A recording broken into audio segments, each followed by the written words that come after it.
So you're ready to replace the paracord and or the heat shrink tubing on your bag. As we can see on this guy, normal wear and tear of the heat shrink will eventually roll it back. Sometimes it'll split or crack, overall leaving you with just a piece of paracord that isn't near as handy at pulling or as sturdy and tough as we really want it. This is also your opportunity to maybe change up the pace a little bit and switch out some colors. But we're going to discuss today how you can get this done. First, get rid of the existing things that you want to replace. Paracord usually comes in large spools, and we recommend you cut it to at least 10 inches. 12 inches will do you fine if you want a little bit more for making your knot, but the minimum will be 10 inches. Paracord is also usually built with guts or white tubing in the center for extra strength. We don't require that for our sliders. The tubing itself is strong enough for this application, and removing the centers allows you to make a tighter and flatter knot in the end. Take your paracord, slide it through the crown of your bag. Bring your paracord up in half and place one heat shrink tubing over both ends. Bring it down to just on top of the crown of the slider and make your knot. When you make your knot, I recommend bringing it forward to the front of your finger. If you're trying to make your loop back, you're going to have a hard time getting this off of your finger and effectively getting this done. So again, start with it towards the front of your finger, keeping your ends flat on top of each other. Wrap it around. Remove it from the tip of your finger so that you have the open hole.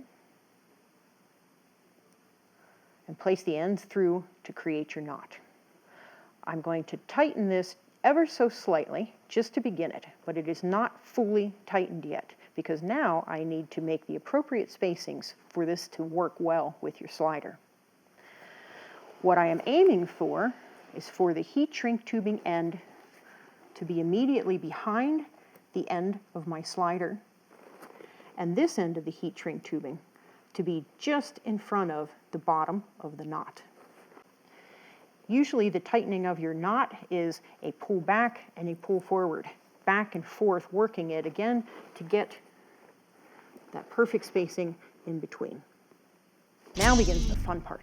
We're going to shrink the heat shrink tubing using preferably a hair dryer, but if you are fortunate enough to have an industrial strength heat gun as well, you can use this. Be aware with these industrial styles, the heat that they put out can be very intense. Personally myself, I send it about right in the middle. I never put it on the high setting or I will melt right through both the heat shrink tubing and possibly also the paracord as well. Hair dryers work great. Do test your own personal hair dryer again to make sure that you don't have too much heat on it as well. Partly why this is fun on a bag is because you're also applying heat towards the cordura on your bag. Cordura also has the potential to melt, and we want to avoid that, of course.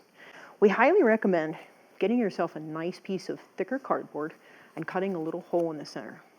This is the smallest I would recommend you making this piece. A bit bigger is absolutely fine. What you are looking for is to place this over the slider and the heat shrink tubing, creating a barrier against your bag to prevent any melting of the cordura. I also recommend you use your tweezers for this application, keeping your hands therefore out of the stream of heat that you'll be using.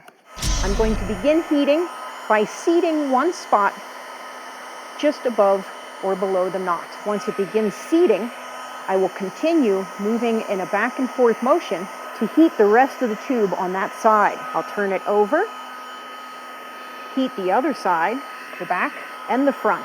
Once I feel I have a good seated heating and everything is shrunking well, I will pull the end just slightly. This creates a nice straight area in your heat shrink tubing. Just in case it bent a little bit while you were heating it, again, while it's hot, you can grab that knot, give it a good tug, everything straightens out and looks beautiful.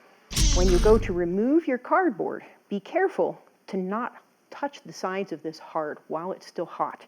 If you're able to do so, leaving this on until this is cool and not touching it is the best solution. But if you're ready to move on to your second one, just be very careful that you don't put a dent in your new, soft, hot heat shrink tube. One last word of caution when you are heating these. Do not use a lighter to shrink these. The lighter will instantly melt through it.